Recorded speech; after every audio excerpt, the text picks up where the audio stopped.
So guys welcome back to Jack Trader ಅಂತ ಹೇಳ್ತಾ. So ಇವತ್ತು ನಾವು ಯಾವುದ್ರ ಬಗ್ಗೆ ಮಾತಾಡ್ತಾ ಇದ್ದೀವಿ ಅಂದರೆ ಒಂದೇ ಫೋನ್ನಿಂದ ಇನ್ನೊಂದು ಅಕೌಂಟ್ಗೆ ದುಡ್ಡನ್ನು ಟ್ರಾನ್ಸ್ಫರ್ ಮಾಡೋದು ಹೇಗೆ ಅಂತ ಹೇಳ್ಕೊಡ್ತೀನಿ. ಸೊ ಒಂದೇ ಫೋನಲ್ಲಿ ಎರಡು ಅಕೌಂಟ್ ಇದ್ದರೆ ಒಂದು ಅಕೌಂಟಿಂದ ಇನ್ನೊಂದು ಅಕೌಂಟ್ಗೆ ದುಡ್ಡು ಯಾವ ಥರ ಟ್ರಾನ್ಸ್ಫರ್ ಮಾಡೋದು ಅಂತ ಹೇಳ್ಕೊಡ್ತೀನಿ. ಫಸ್ಟು ಫೋನ್ಪೇ ಓಪನ್ ಮಾಡ್ಕೊಂಡು ಟು ಸೆಲ್ಫ್ ಅಕೌಂಟ್ ಅಂತ ಇರುತ್ತೆ, ಅದರ ಮೇಲೆ ಕ್ಲಿಕ್ ಮಾಡಬೇಕು.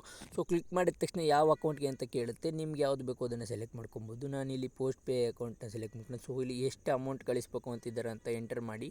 ಸೊ ಎಂಟರ್ ಮಾಡಿದ ತಕ್ಷಣ ನಿಮ್ಗೆ ಈ ಥರ ಇಂಟರ್ಫೇಸ್ ಓಪನ್ ಆಗುತ್ತೆ. ಸೊ ಗೈಸ್ ವಿಡಿಯೋ ಯೂಸ್ಫುಲ್ ಇದೆ ಅಂತ ಗೊತ್ತು, ಯೂಸ್ಫುಲ್ ಇದ್ದರೆ ತಾನೇ ನೀವು ಈ ವಿಡಿಯೋನ ಬಂದು ನೋಡ್ತಾ ಇರೋದು. ಸೊ ಯೂಸ್ಫುಲ್ ಆಗಿದೆ ಅಂದಮೇಲೆ ಪ್ಲೀಸ್ ನಮ್ಮ ಚಾನಲ್ ಸಬ್ಸ್ಕ್ರೈಬ್ ಮಾಡಿ. ಕನ್ನಡದಲ್ಲಿ ಈ ಥರ ಕಂಟೆಂಟ್ಸ್ ಬರೋದೇ ಕಮ್ಮಿ ಅಂತದ್ರಲ್ಲಿ ನಾವು ನಿಮಗೋಸ್ಕರ ಬೇರೆ ಯಾವ ಲ್ಯಾಂಗ್ವೇಜ್ನು ಯೂಸ್ ಮಾಡಿದೆ ಕನ್ನಡದಲ್ಲೇ ವಿಡಿಯೋ ಮಾಡ್ತೀವಿ. ಸೊ ಪ್ಲೀಸ್ ನಿಮ್ಮ ಕಡೆಯಿಂದ ಈ ಕನ್ನಡಿಗನಿಗೆ ಒಂದು ಸಬ್ಸ್ಕ್ರೈಬ್.